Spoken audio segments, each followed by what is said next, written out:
¿Qué es el psicoanálisis? ¿Qué es una pulsión? I started my professional activity as a neurologist. Sur le mot d'esprit, qu'est-ce qu'il dit d'autre? My name is Sigmund Freud. De Jacques Alain Miller llamado Los signos del goce, Silet. Comme ça, parenthèse, comme ça. Cuando los seres humanos son despertados comparten el mismo mundo, pero que cuando duermen cada uno tiene el suyo.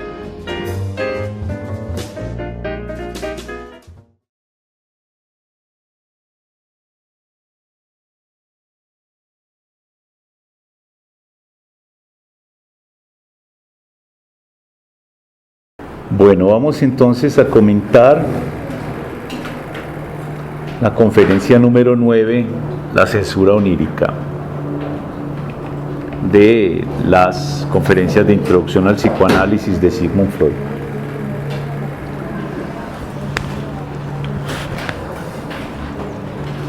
Freud retoma algunas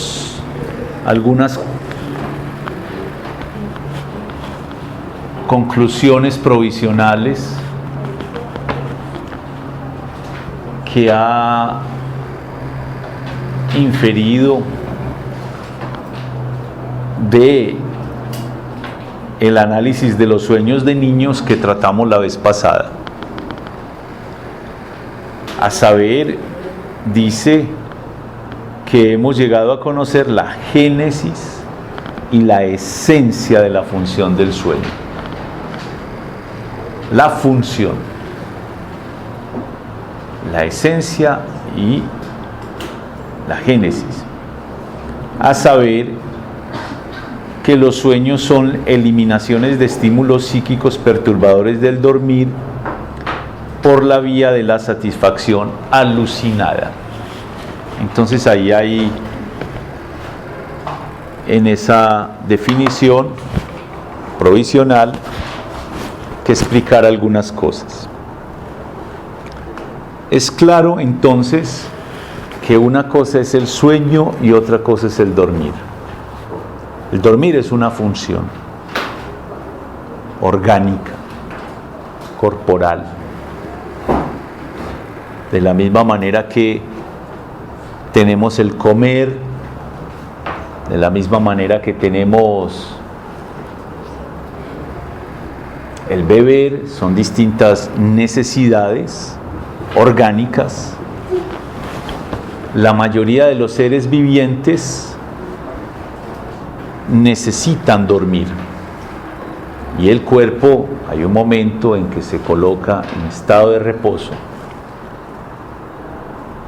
y digamos que se van bajando todas las funciones sensoriales. Entonces se cierran los ojos y en ese momento ya no hay locomoción. Se comienza en un estado donde se van rebajando como todas las atenciones del mundo exterior y ya desde el punto de vista psíquico digamos que se repliega la atención, se retira de los objetos del mundo exterior y digamos se entra en un estado que llamamos el dormir.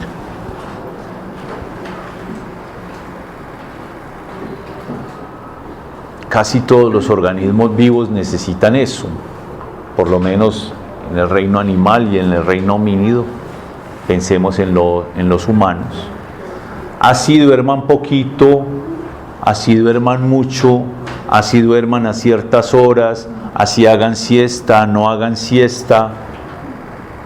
Todos necesitamos dormir porque ahí como que se restauran ciertas energías, ciertas funciones y podemos luego enfrentar un nuevo día. Es tanto así que las personas que no logran dormir comienzan a producir, digamos, una cierta angustia, una cierta ansiedad, una fatiga acumulada, no solamente física sino psíquica, y es una grave perturbación no poder dormir. La gente ya no está contenta el resto del tiempo, incluso más de 3 días está ya al borde de enloquecerse por no poder dormir.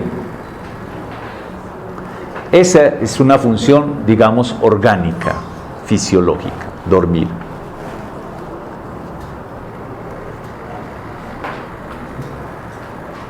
Otra cosa es el soñar. El soñar ya se refiere a la producción alucinatoria de representaciones psíquicas durante el dormir. La producción de imágenes psíquicas. Son psíquicas porque no son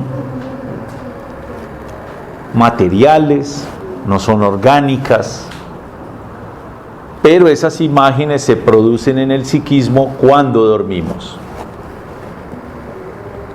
Y además tienen una función: proteger el dormir. Por eso se dice, el sueño es el guardián del dormir. Eliminar las perturbaciones. Entonces, en ese estado de reposo, de todas maneras hay perturbaciones. Por ejemplo, estímulos internos o estímulos externos, ya eso lo vimos. Y eso se elimina integrándolos en el sueño, en esa producción alucinatoria. ¿Alucinatoria qué quiere decir? No es simplemente la gente que tiene perturbaciones mentales quienes alucinan. Todos alucinamos. El sueño es una alucinación, porque es colocar otra cosa en el lugar de la realidad. Entonces, en vez de ver en la realidad los objetos que están allí, se coloca en su lugar la representación de otro objeto y se le da por cierto, se le da por objetivo, se le da por verdadero a ese objeto que se coloca en su lugar. Es muy fácil. Entonces, la definición de la alucinación es: en el lugar de un objeto real se coloca un objeto, digamos, virtual, representa imaginario, etc. Y el sueño es eso. Como se cierran los ojos a la percepción del mundo exterior y en cierto modo, digamos, metafóricamente se abren a la percepción interna, todas las imágenes del sueño están colocándose en el lugar de la realidad de una manera tan vívida que no solamente se ven esas imágenes, y muchas veces con el volumen, con la densidad de una percepción real, sino que además están acompañadas de afectos, de sentimientos, de sensaciones que hacen que pensemos que eso en efecto nos está pasando. Esa es una función del sueño: eliminar los estímulos internos, externos, que pueden perturbar el dormir, y eso se hace de manera alucinatoria, satisfaciendo precisamente aquellos estímulos que pueden perturbar. Si es, reitero, el sonido del despertador, estímulo externo, o digamos un temblor de tierra, estímulo externo, un ruido externo, se integra en el sueño para continuar durmiendo un poco más. De esa manera se le da como un significado. No, es que vamos en un barco. Soñé que iba en un barco y era que estaba temblando la tierra. Entonces el vaivén en la cama es un estímulo exterior, se integra en el sueño. O un estímulo interno. Como dijimos la vez pasada, el estímulo de orinar, se sueña alucinatoriamente que ya se está satisfaciendo esa necesidad y de esa manera se continúa el dormir. Esto lleva a Freud, ya en relación con los sueños de los adultos, esclarecidos por los sueños infantiles, a una hipótesis. Toda vez que un sueño nos resulta plenamente comprensible, es decir, cuando ya es interpretado, comprensible quiere decir que se ha revelado el pensamiento latente que estaba cubierto por el contenido manifiesto. Ya todo esto ustedes lo manejan porque hemos trabajado detalladamente sobre eso. Lo que se revela es que todo sueño es un cumplimiento alucinado de un deseo. Esa es la gran fórmula. El sueño es la realización disfrazada de un deseo reprimido. Y se cumple de manera alucinatoria. Entonces ahí hagamos una diferencia. Más fina todavía, porque como estas son conferencias dirigidas a un gran público, Freud a veces, a pesar de que sostiene el rigor de las diferencias, no nombra como con el lenguaje técnico como tal muchas veces, sino que las palabras técnicas que tiene que usar y las explica, pero en rigor pudiéramos decir que un sueño no satisface un deseo, sino que lo realiza. Una cosa es la satisfacción y otra cosa es la realización alucinatoria. Por ejemplo, decíamos, hay una necesidad como el hambre. Angie, ¿te quieres hacer acá? Esa necesidad necesita ser satisfecha. ¿Y cómo? La única manera de satisfacerla es comiendo. Pero supongamos que no es mucha y que la persona está dormida.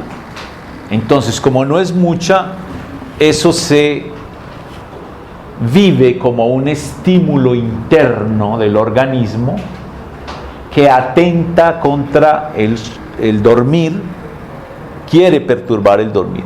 Entonces se produce el sueño como la integración de ese estímulo y en cierto modo una respuesta a ese estímulo, produciendo la alucinación de que se está comiendo. Eso es una realización alucinatoria como respuesta a un estímulo interno que requiere ser satisfecho. Esa diferencia la podemos ver cuando el sueño fracasa, porque sigue creciendo el estímulo interno de tal modo que ya llega a ser muy grande y el soñante se despierta y va y ataca la nevera. No bastaba con estar soñando, el hambre siguió y tanto que lo despertó y tuvo que comer algo para poder volver a dormir. Y cuando comió algo, en la realidad, ahí sí podemos decir que satisfizo, no que realizó, sino que satisfizo la necesidad. Una cosa es la satisfacción, otra cosa la realización alucinatoria.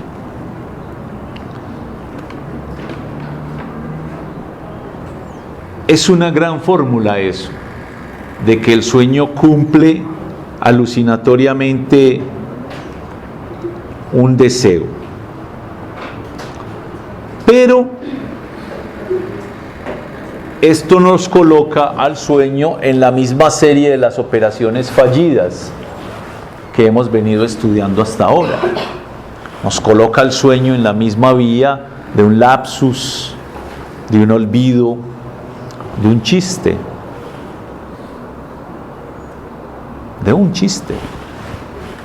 porque esas son manifestaciones, todas ellas, en la vida cotidiana del inconsciente. Son formaciones del inconsciente, se forman en el inconsciente los sueños, los lapsus, los síntomas, los olvidos, todas esas operaciones fallidas. Esas operaciones, lo que nos llamaba la atención en un momento dado, era que tenían en común con el sueño, podemos decirlo ahora, un contenido manifiesto. Y ese contenido manifiesto está desfigurado, disfrazado. Por eso decimos la realización disfrazada de un deseo reprimido. Y ese disfraz es producido tanto en las operaciones fallidas como en el sueño, para desfigurar el contenido de los pensamientos latentes. En tanto, esos contenidos son inconfesables tal cual son, esos pensamientos latentes son imposibles de decir tal cual son porque están reprimidos. Y ya dijimos por qué, porque tienen un carácter displacentero para el yo consciente. Entonces por eso se reprimen. Y si se reprimen, no van a ser aceptados tal cual en su retorno. Por eso tienen que disfrazarse, desfigurarse. Y esa función es lo que Freud llama la desfiguración onírica o del sueño. Onírica quiere decir relativo al sueño. Entonces dice, es aquello que nos hace aparecer ajeno e incomprensible el sueño. Esa desfiguración.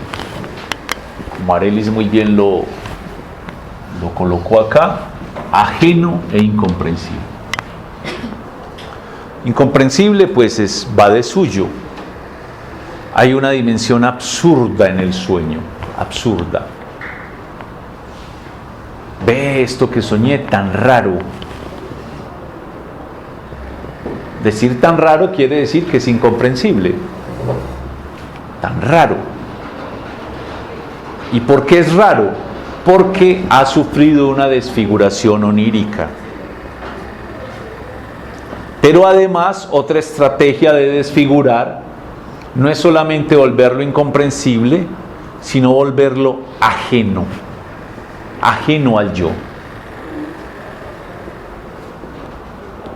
¿Qué quiere decir ajeno?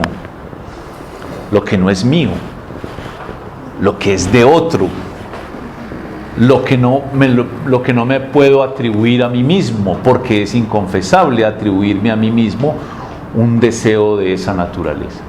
Yo no deseo que se muera mi padre, yo no deseo que me atrapen y me violen, yo no deseo que me maten.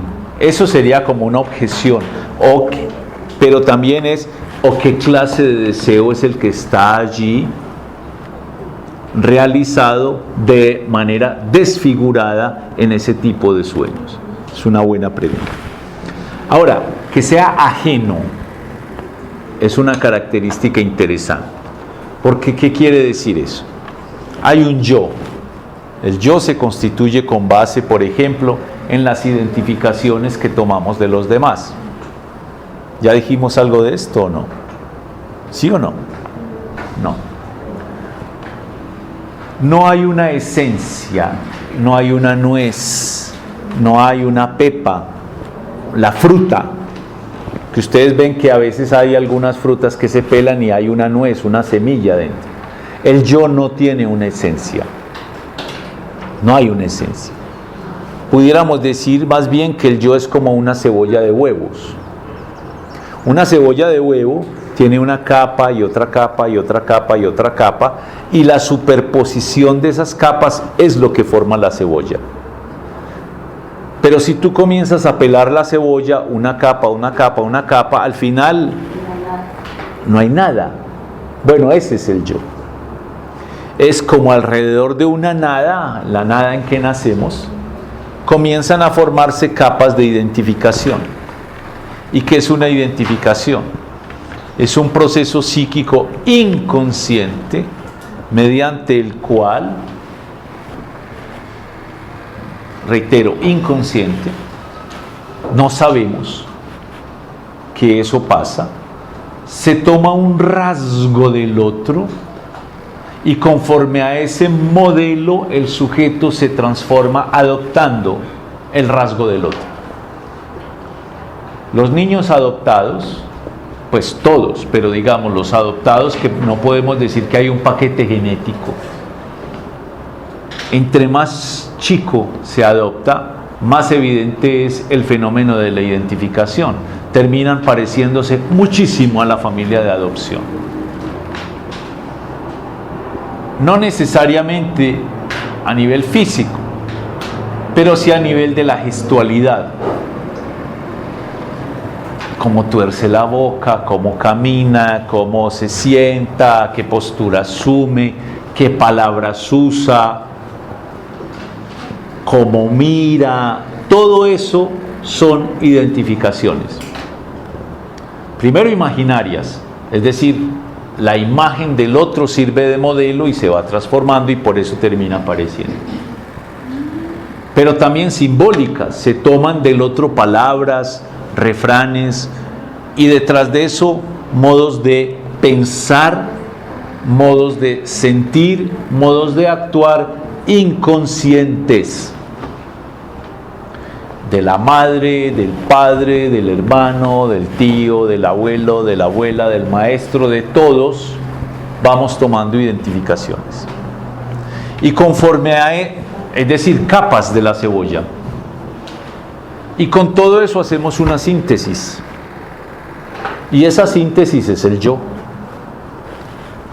Y el engaño es que siempre hemos creído que somos muy auténticos, originales, únicos, irrepetibles, fuera de serie, excepciones. Nadie es como yo en el mundo. Eso me es ajeno porque yo soy yo.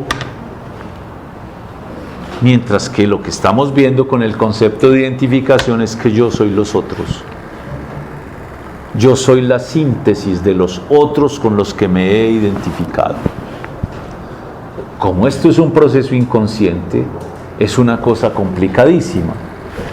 Porque si fuera consciente, uno elegiría los rasgos del otro que más nos gustan. Entonces todos fuéramos niños modelos.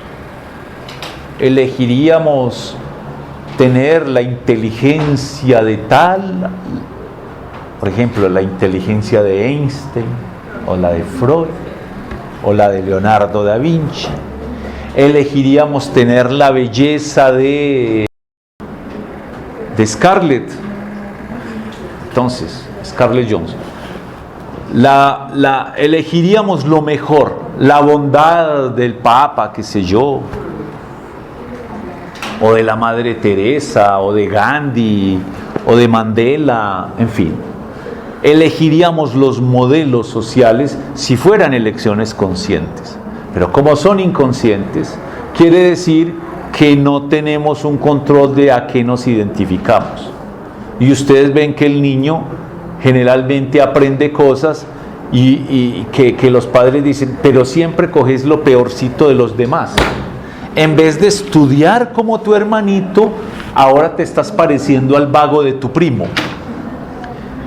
En vez de ser una persona brillante como tal, ahora estás escupiendo como tu abuelo por ahí en los rincones. Eso es identificaciones. Y es más, si fueran elecciones conscientes, fueran elecciones coherentes. Entonces elegiríamos que una cosa fuese coherente con la otra. Pero como son identificaciones inconscientes, son incoherentes e incluso contradictorios. Entonces podemos identificarnos al mismo tiempo a la bondad, por ejemplo, de una madre, o a la bondad de una persona que está absolutamente abocada al cuidado de los animales, y por alguna circunstancia de la vida convivimos ahí y tomamos del otro ese rasgo identificatorio y adoramos los animales. Y al mismo tiempo tomamos la crueldad de otra figura que se pasó, que maltrata a las mujeres, entonces, o a los niños. Entonces, ¿cómo es ese? Pues, ¿cómo vos en tu cabeza te cabe al mismo tiempo esa crueldad con tus compañeritos y ese amor por los animales? ¿No es incoherente? Sí es incoherente, pero eso somos. Somos personas incoherentes. Somos personas que al mismo tiempo tenemos las identificaciones más contrarias y al mismo tiempo somos una cosa y la otra sintetizadas. ¿Dónde está la herencia? La herencia no está en los genes. A nivel psíquico la herencia no está en los genes. A nivel biológico la herencia está en los genes. En el lenguaje. En el lenguaje. Entonces en el lenguaje a usted le van diciendo: es que sos igualita a tu abuelo. Ah, pero yo no conocí a mi abuelo, él se murió cuando yo nací, ya él hacía 3 años, tal cosa. ¿Usted por qué me dice eso? Porque es que tu abuelo tenía el mismo genio que tenés. Ya solo decir eres igualita a te está creando una curiosidad, porque como todos queremos saber quiénes somos, sobre todo las mujeres, ¿quién soy yo? Entonces, cuando uno se está preguntando quién soy yo, lo primero que hace es mirarse al espejo, porque la imagen del espejo supuestamente soy yo. ¿Por qué supuestamente? Porque ese no soy yo. Chicas y chicos, cuando se miran al espejo, no, eso no es usted. Esa es la imagen refleja en una superficie lisa cubierta de cobalto y que es recogida a partir de la reflexión de un rayo de luz que pega sobre su cara y se refleja sobre esa superficie. Entonces usted por las mañanas llega y se pone enfrente al espejo y dice: vamos a ver cómo amaneció. La imagen refleja del rayo que pega sobre mi cara y se refleja en una superficie lisa cubierta de cuadro. No, ¿cómo amaneció hoy? ¿Quién soy yo? Entonces, generalmente los chicos llegan y se miran y dicen: qué tigre. O mira, me salió otro barro. ¿Sí? Y piensa que ese soy yo, o me tengo que afeitar, o como me estoy viendo de feo este pelo, alguna cosa. Y pensamos que esa imagen soy yo. Las chicas dicen: ¿quién soy yo? Soy esa. Soy suficientemente bella, soy suficientemente mujer, soy suficiente. Tú dices que sí. No. Soy suficientemente atractiva, deseada, digna de amor, y siempre hay allí unas preguntas. Entonces, a la pregunta ¿quién soy yo?, uno quisiera con coherencia decir: esta es la esencia mía. Pero ya dijimos que no hay esencia del yo. ¿Por qué no hay esencia? Porque no hay nuez, no hay fruta, no hay la semilla allá alrededor del cual, sino una nada. Yo soy la síntesis de las identificaciones con los otros. Entonces, ¿qué quiere decir ajeno? Ajeno quiere decir no yo. Ajeno quiere decir altero, hétero. Quiere decir lo que no es homo. Homo significa igual. Los homoi son los iguales. Hétero es lo diferente de mí. Pero como tenemos el narcisismo, es decir, el amor a sí mismo, y estamos enamorados de nosotros mismos, ¿sí o no? Todo el tiempo nos parece que somos el centro del universo, el centro de lo demás. Pues cómo no, si yo me lo merezco, si soy lo mejor, si realmente me he cultivado en las mieles de lo más exquisito. Entonces a quien más amamos es a nosotros mismos, a mi yocito. Somos egoístas, ególatras. Adoramos a ese yo. Es lo que le pasó a Narciso. Les conté que los dioses crearon un ser donde cada uno puso lo mejor de sí en esa criatura. Y claro, era tan bello que todo quien veía a Narciso se enamoraba de él. Pero había un problema, y es que como todo el mundo se enamoraba de él, él en cambio no veía a nadie digno de ser amado de la misma manera. Entonces alguna vez iba por un puentecito y vio por primera vez en su vida a alguien digno de amar. En el agua. Allí se asomó y al mismo tiempo alguien se asomó simultáneamente con él y le pareció tan abrumadoramente hermoso que se lanzó a atraparlo y se ahogó, y allí nació la flor de Narciso. Ese es el mito que Freud toma para nombrar el sentimiento que tenemos por nosotros mismos, que es el narcisismo, el amor a sí mismo. Para configurar ese narcisismo, lo que hacemos es que procedemos como el niño. Esto me causa placer, me lo comeré. Esto me causa displacer, lo escupiré. Entonces, cuando hay una idea que pasa por la conciencia, por ejemplo, un deseo a la persona que está prohibida a nivel social, un deseo sexual incestuoso, eso no es coherente con la imagen que de mí mismo tengo como una persona religiosa y moral. Luego entonces ese pensamiento lo escupiré. No quiero saber nada de él. Es ajeno a mí. Lo reprimo. Luego entonces, cuando aparece en el sueño de manera desfigurada ese tipo de deseos, la primera reacción que tenemos es rechazarlo y decir: eso no es mío, eso no me pertenece, eso no hace parte de mí, eso es ajeno. Fuera de que es incomprensible, es ajeno. Por eso muchas veces los analistas, Freud nos ha enseñado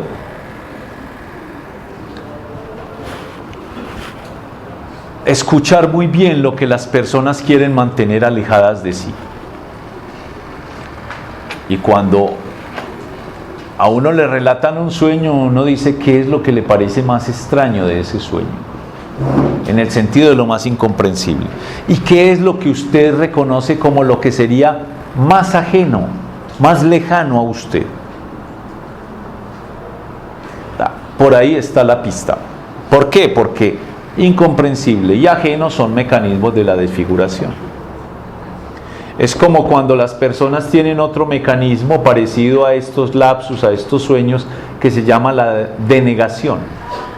La denegación es, ustedes la usan frecuentemente, es como cuando llega y le dicen a Helen Hattin: Helen, te voy a hacer una crítica pero constructiva.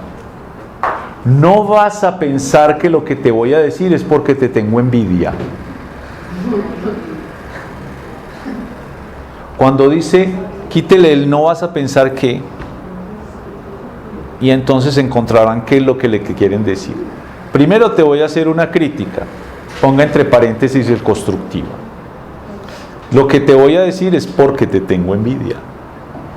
Pero fíjese que la persona, para poder expresarle ese sentimiento al otro, tiene que ponerle un no. No es que, no vas a pensar que vos me gustás. Pues no te equivoques.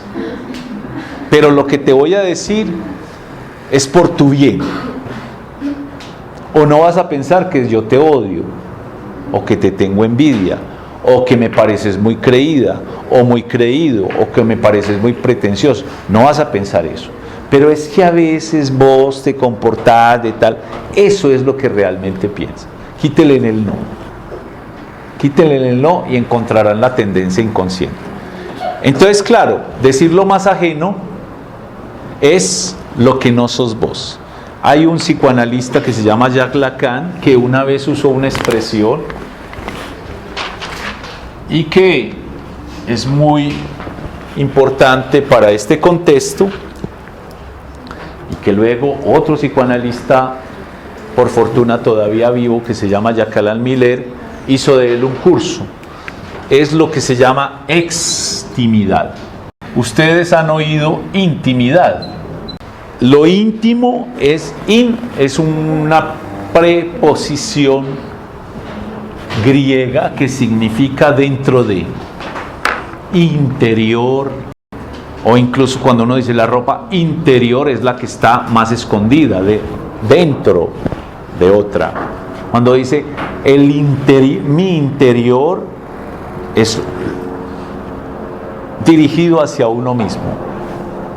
Te voy a contar mi más íntimo secreto, es decir, el que no le he revelado a nadie más. Estimo, la preposición ex significa extranjero, significa lejano, lo que no es, lo que está afuera. De ahí viene extranjero, de ahí viene exnovio, exmarido, exterior. Esa partícula quiere decir lo que no está en el interior, e incluso lo que está más alejado de mí, lo ajeno. Entonces, cuando uno pregunta qué es lo más ajeno que tú ves ahí, lo más raro, con lo que definitivamente vos no te identificas, lo que encontramos es que la mayoría de las personas colocan afuera y lo más lejano y lo más ajeno posible, asimismo su intimidad. Es lo íntimo puesto afuera. La mejor manera de comprender eso es cómo se construye un enemigo. Un enemigo, cuando ustedes seguramente han tenido enemigos. Claro, eso es una palabra muy fuerte, es que enemigo no, pequeñas desavenencias, pequeñas rivalidades, pero piensen en esas pequeñas rivalidades y cuando está muerto de la rabia con el enemigo o la enemiga, ¿qué dice de ella? Lo peor. No, es que es una zorra, es que no tiene moral, es que cómo es posible que haga eso, que a mí me parece tan despreciable. Es que, mejor dicho, reúne todo el mal, todo lo peor de la existencia. Pero mientras uno está diciendo que el otro es lo malo, como uno recibe siempre su propio mensaje de manera inversa, entonces cuando yo digo tú eres mi alumna, recibo mi propio mensaje de manera inversa diciendo yo soy tu profesor, pero no porque yo lo digo, sino que si yo te digo, Angie, tú eres mi alumna, tú me deberías responder, usted es mi profesor. Ahí hay una dimensión donde mi propio mensaje lo recibo de manera invertida, ¿sí? de manera invertida, porque una cosa es tú y yo. Tú eres, lo invertido es yo soy. Alumna, lo invertido es profesor. Bien. Entonces, cuando yo digo del enemigo que él es lo peor, estoy diciendo yo soy lo mejor. Es que él es malo, la encarnación del mal. ¿Qué significa? Que yo soy la encarnación del bien. Es que él es un pagano. Significa que yo soy un santo, un creyente ferviente. Es que él es feo. Significa que yo soy lo más bello que ha existido, que han soltado en la humanidad.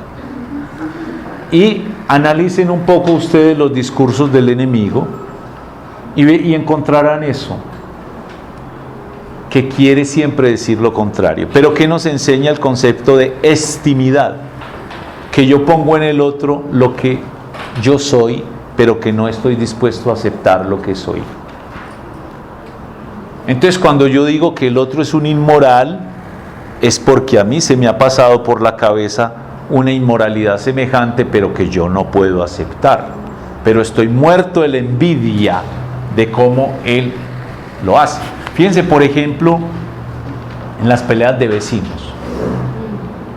Lo más insoportable que hay es que el otro goce de una manera que uno no se lo permite. Entonces, claro, llamemos a esa gente. ¿Cómo es posible que las 2 de la mañana y ellos allá rumbeando con ese reggaetón y allá bailando y allá tomando y allá pasando tan bueno y yo aquí dando vuelta en esta cama? No lo soporto. Pero si vienen y tocan la puerta, hey vecino, que vamos a hacer una reunioncita, que si quiere venir, que aquí hay de todo lo que a usted le gusta, en fin, entonces, pero no lo hacen, llamo a la policía. Y es que son unos negros que no hacen sino oír vallenatos, y hoy odio eso, pero odio es que el otro goce y yo no. Y no soportamos cómo el otro se satisface y yo no. Esa es la estimidad, poner en el otro lo que yo soy inconscientemente, y es un mecanismo absolutamente recurrente. Entonces esto es muy interesante porque el trabajo del sueño lo que hace precisamente es deformar, poniendo en el otro como lo más ajeno, o en el contenido como lo más ajeno, lo más distante, lo más extraño a mí mismo. Avancemos. Está el ejemplo que es muy curioso de una mujer, en efecto, que tuvo un sueño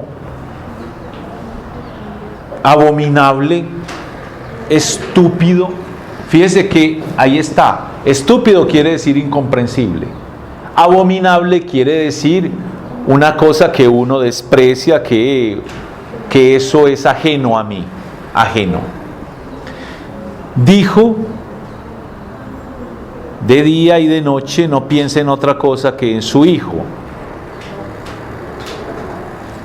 Ella, una mujer de 50 años, no hace sino pensar en su hijo. Recuerden que Freud no nos pone allí detalles superfluos. Y tuvo ese sueño. Va al hospital militar número 1, dice en la guardia de la entrada que le es preciso hablar con el médico jefe, menciona un nombre desconocido para ella, porque quiere prestar servicio en el hospital. Y al decir acentúa la palabra servicio, de tal modo que el suboficial cae enseguida en la cuenta de que se trata de un servicio de amor. Fíjese que en el mismo sueño dice servicio, pero es el énfasis. Ah, un servicio, usted viene a presentar un servicio, y no es sino que le ponga la malicia, la cosa, y ya se entiende qué clase de servicio es el que viene a prestar una mujer de 50 años en un hospital militar. Claro, servicio de amor. Pero como es una mujer de edad, pues a los 50 años se decía que era una mujer de edad. Tras alguna vacilación, ese agente la deja pasar. Pero una vez de llegar hasta el médico en jefe, se ve dentro de una sala espaciosa y sombría en la que muchos oficiales y médicos militares están de pie o sentados en una larga mesa. Se dirige con su propuesta a un capitán médico, quien tras pocas palabras ya comprende. El texto de su dicho en el sueño es: yo y muchas otras mujeres y muchachas jóvenes de Viena estamos dispuestas a... puntos suspensivos, y ahí es donde ella escucha el murmullo. O sea, no es explícito el sueño de a qué están dispuestas ella y las otras mujeres de Viena. Los soldados, tropa, oficiales de distinción, así termina. Que eso mismo fue comprendido rectamente por todos los presentes, se lo muestran los gestos, en parte turbados, en parte maliciosos de los oficiales. La dama prosigue: yo sé que nuestra decisión suena sorprendente, pero es de lo más seria. Nadie pregunta al soldado en el campo de batalla si quiere o no morir. Sigue un penoso silencio de varios minutos. Silencio, murmullos, silencio.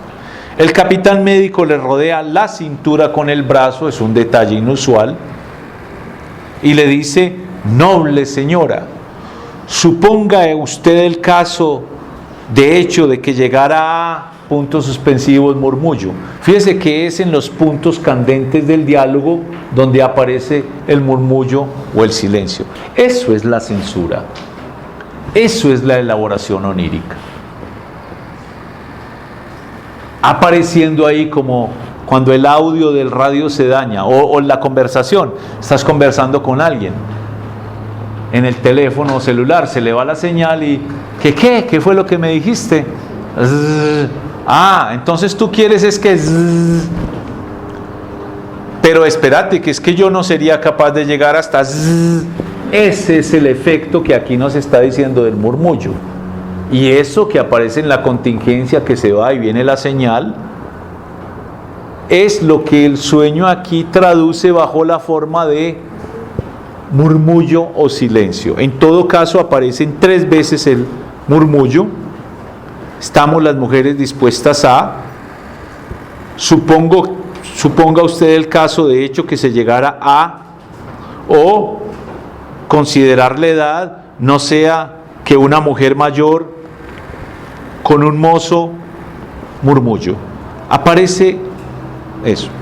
Hay que decir que la palabra que ella usa, servicios, Liebesdienste, el primer significado es los servicios realizados por amor o servicios no remunerados, pero también puede tener un significado menos respetable en la lengua alemana, como prostitución. Y al terminar dice, al final, que un oficial le dice: es una decisión colosal, heroica, no importa que sea una joven o una vieja, mis respetos.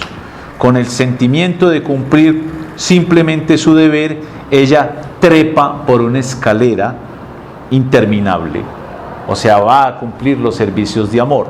Y la palabra trepar en alemán es Stiegel, y Stiegel se usa no solamente para decir subir encima de, sino como un animal se trepa encima de la hembra para copularla.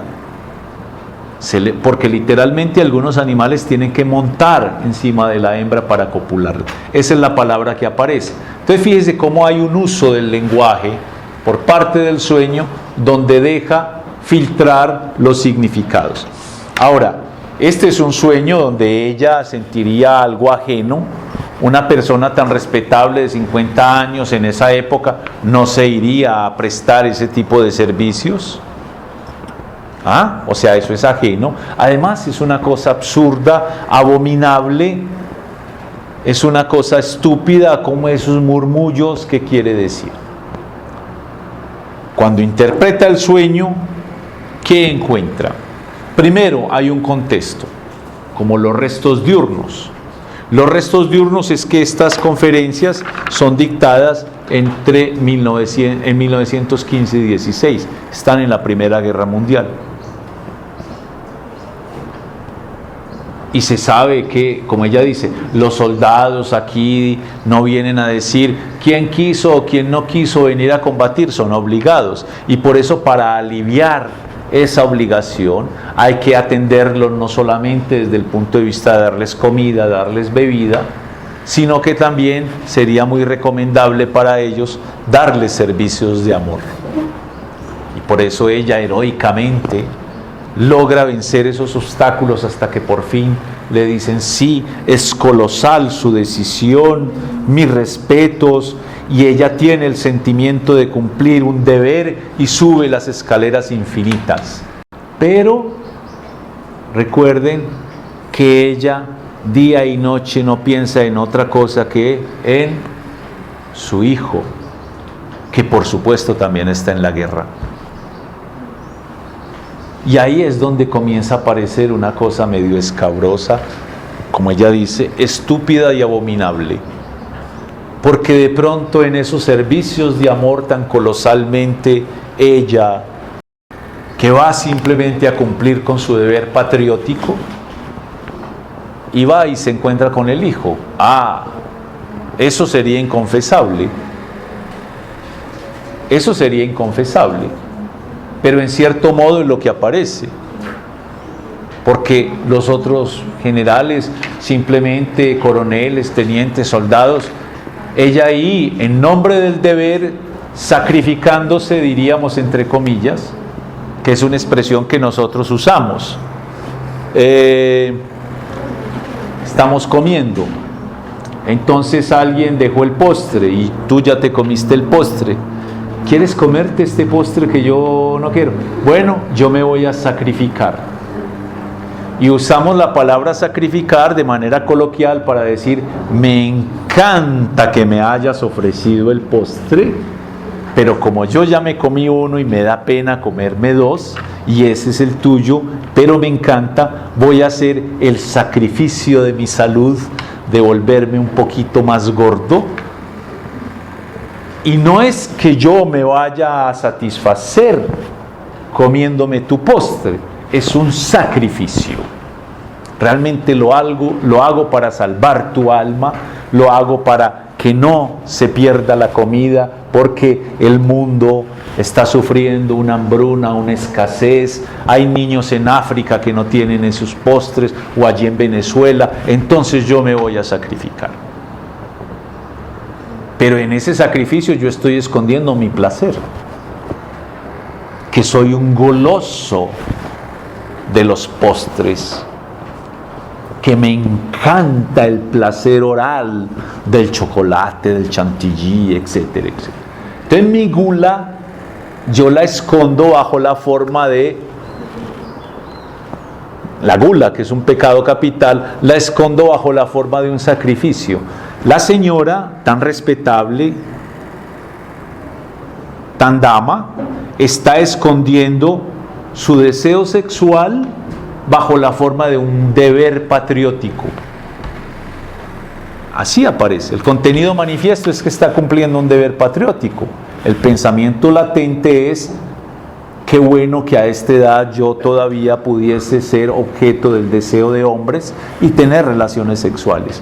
Entonces, y además es un sueño que se repite, pero que no se altera el sentido. Es decir, que hay una tendencia que insiste una y otra vez, tanto así que el sueño se vuelve reiterativo. Son las mismas tendencias que vuelven a empujar y a producir una y otra vez el mismo sueño, o con algunas variaciones muy mínimas. ¿Qué quiere decir esto? Sencillamente, si reemplazamos en esos lugares, obtenemos una fantasía del siguiente contenido: la soñante está dispuesta, en cumplimiento de un deber patriótico, a ofrecer su persona para la satisfacción de las necesidades de amor del personal militar, tanto los oficiales como la tropa. Esto es, por cierto, en extremo chocante, un modelo de una desvergonzada fantasía libidinosa, pero Ni siquiera en el sueño ocurre, porque ella lo que hace es que sube las escaleras de manera infinita. No sucede porque eso sería ya una película porno de la cual ella no querría saber, sino que solo se insinúa, y es bello como insinuación. Ella sube infinitamente las escaleras que la dirigen al final a algo que no se ve, pero que se insinúa que es satisfacer las necesidades libidinales de esos pobres soldados.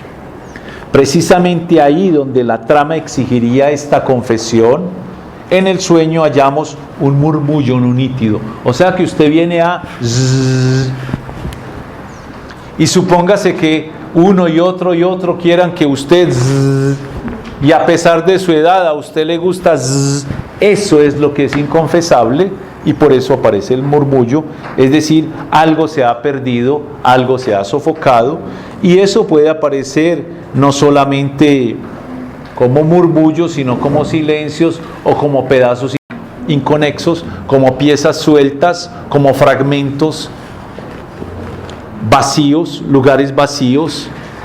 Esa es la censura. Alusiones, atenuaciones, aproximaciones, desplazamientos, reagrupaciones, omisiones, modificaciones. Todo eso hace la censura para poder vencer la resistencia, que es otro término que nos había aparecido. Hay una resistencia a que de la conciencia hacia los contenidos inconscientes, mientras que del inconsciente hacia la conciencia está la aspiración de realizar un sueño, un deseo. Entonces, como ese deseo es contrario a la resistencia, lo que hace la censura es disfrazar el pensamiento latente, y por eso aparece el sueño como ajeno, como absurdo. Pero si se vence la resistencia y se logra interpretar el sueño, lo que aparece es nítidamente que la señora no es tan patriótica, sino que ella sencillamente pues tiene ganas de satisfacer sus necesidades, a pesar de que ya pasó la cincuentena, que su hijo se halle en la guerra, etcétera, etcétera. La resistencia entonces a la interpretación objetiva la censura, realiza la censura, dice Freud. Como es chocante decirlo, por eso aparece el murmullo como una sustitución. ¿Cuál es entonces el deseo que se realiza? Es un deseo contrario a la resistencia que está, digamos, afincada en una ética o en una moral que frena todo deseo sexual. La sociedad le diría, pero una señora a su edad, una dama de la sociedad, no debe por ahí contando que tiene deseos sexuales. Tiene que refrenar su sexualidad, tiene que abstenerse. Y entonces ella, ¿qué dice? No, pero es que yo no voy a satisfacer nada mío, yo voy simplemente a poner el cuerpo para que abnegadamente, patrióticamente, heroicamente, estos jóvenes que van a dar la vida por la patria tengan, digamos, una satisfacción. Pero aquí, dice Freud, detrás de todos esos objetos sacralizados por la convención, la madre, la hermana en el hombre, el padre, el hermano en la mujer, lo que se llama la prohibición del incesto, que es algo fuerte, es una ética, es uno de los principios fundadores de la cultura. La cultura se funda en el momento en que se instala la prohibición del canibalismo, la prohibición del parricidio, que simplemente aparece en las religiones como no matar y la prohibición del incesto. El único de esos mandamientos, de esos 3 principios, que se cumple a cabalidad, salvo rarísimas excepciones, es la prohibición del canibalismo. Que aparece alguien que quiere comerse a una chica, pero literal. Vimos una serie como Cannibal, es eso. Pero eso es una cosa rarísima. Pero en principio, porque eso nos coloca, inmediatamente nos da una repulsión, porque es un punto bien reprimido para poder armar la cultura. Imagínense si eso no fuera reprimido, si eso no fuese una cosa lograda, fuese muy difícil salir a la calle. ¿Qué tal que usted cada vez que salga corre el peligro de que se lo coman? Pues en el sentido literal. Ahora,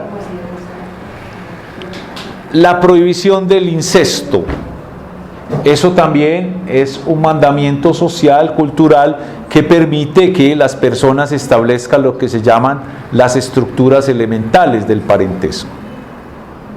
Es porque existe la prohibición del incesto que con algunas mujeres sí se puede, con otras no, que con unos hombres se puede, que con otros no.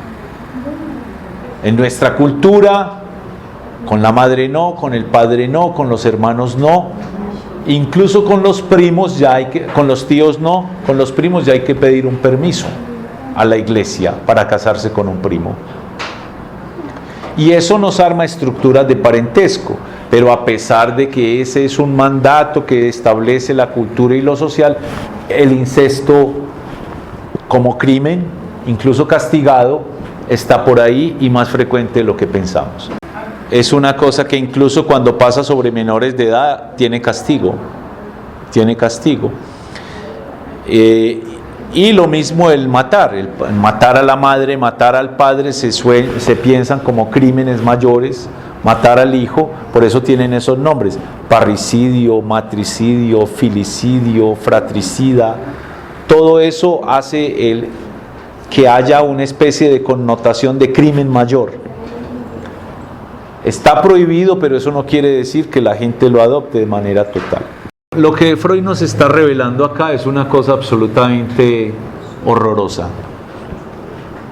Y es que esos casos de parricidio, de canibalismo, esos casos de incesto, que para nosotros es lo que vivimos como lo más ajeno, lo más absurdo, lo más éstimo, lo más alejado de nosotros, son deseos que todos pudimos haber albergado en algún momento.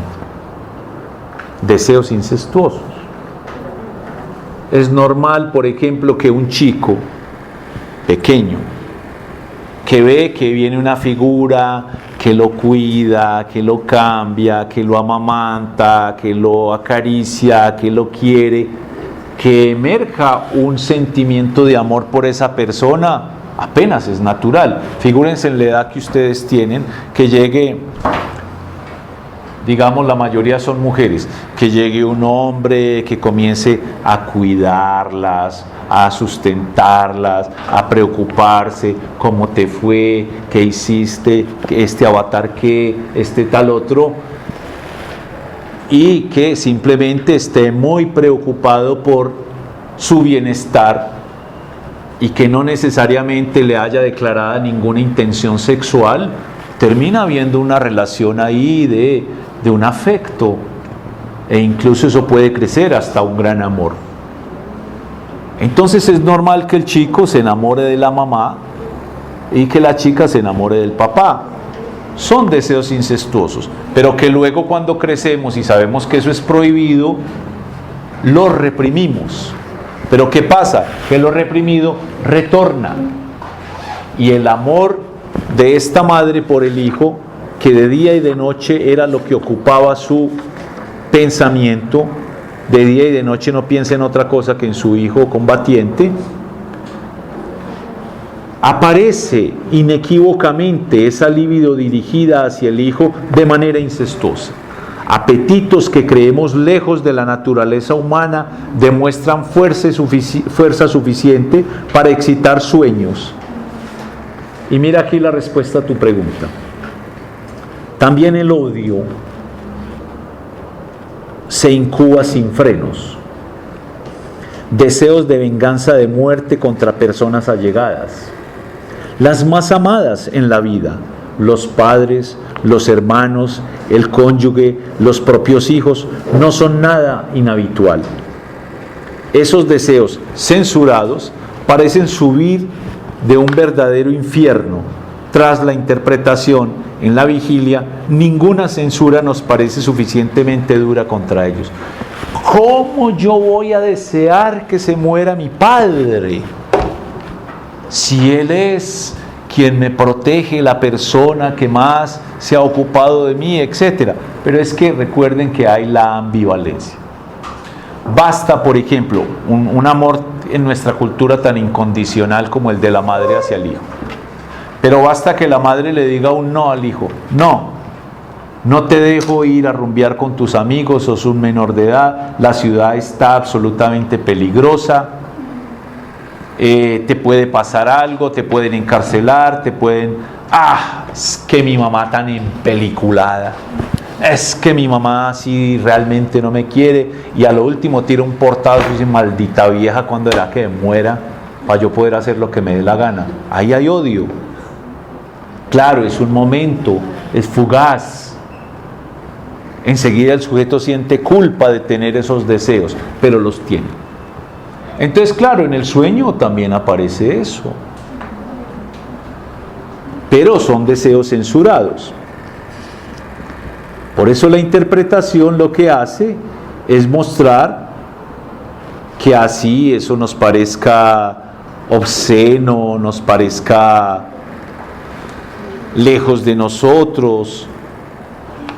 Eso está allí, y la deformación aquí en este sueño es muy bonita porque fíjese que aparece como revestido del valor por excelencia que en ese momento podía hacer vibrar más a esa comunidad civil cuyos hijos estaban en la guerra, el patriotismo.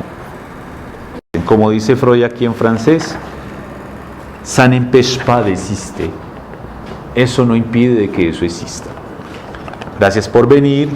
Nos vemos en la próxima clase.